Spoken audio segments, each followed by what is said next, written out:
not just in our heads. I looked in on the kids. Good thing they were sleeping and didn't see me like that. I cleaned up and I just sat out here on the couch, shaking. And for the rest of the night, I was scared it would come back and hurt the kids. I was too scared to open the door and go after it. And what could I have done?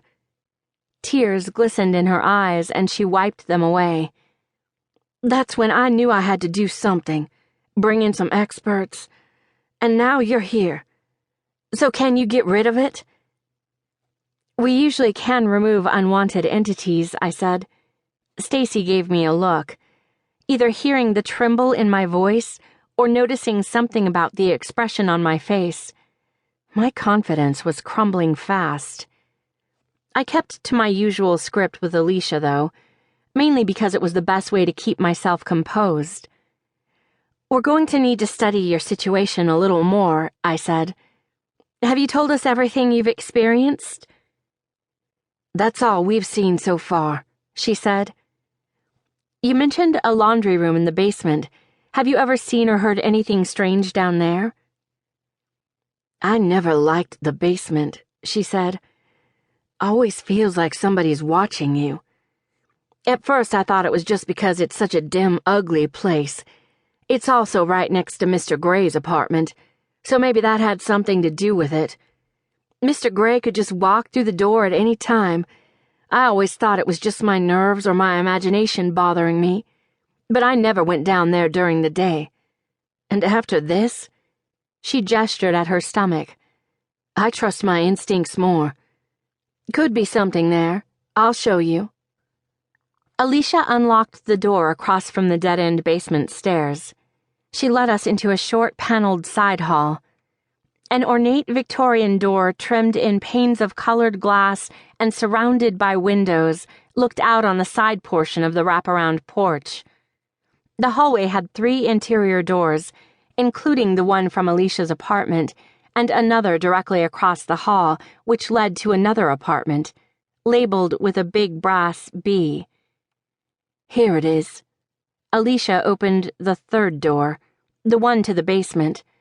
Old wooden stairs led down into a dark, humid brick chamber with a row of 3 coin-operated washing machines facing 3 dryers. One dryer chugged and rattled, with an occasional hard thumping sound like there was a shoe inside.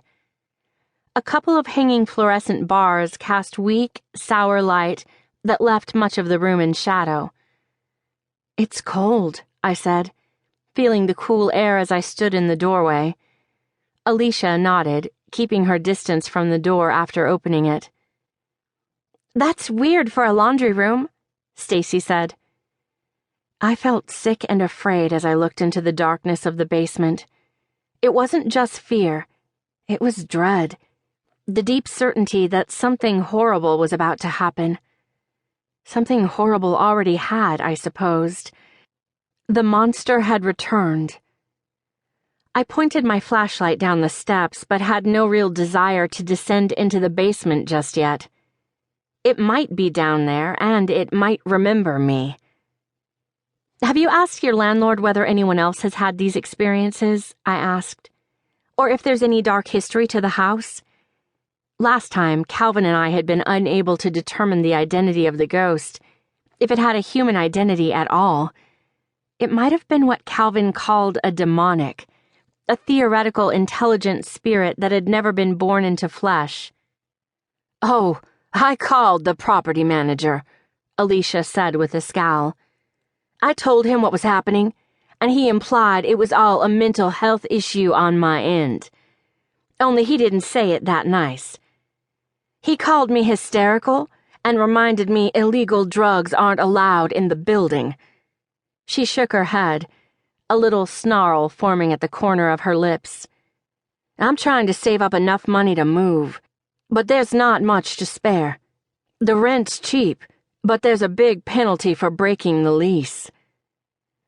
What about your neighbors? Have they seen anything? I asked.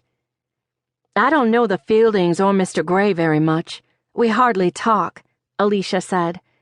I suppose we could ask Michael and Melissa. Alicia pointed up the staircase behind her. Do they have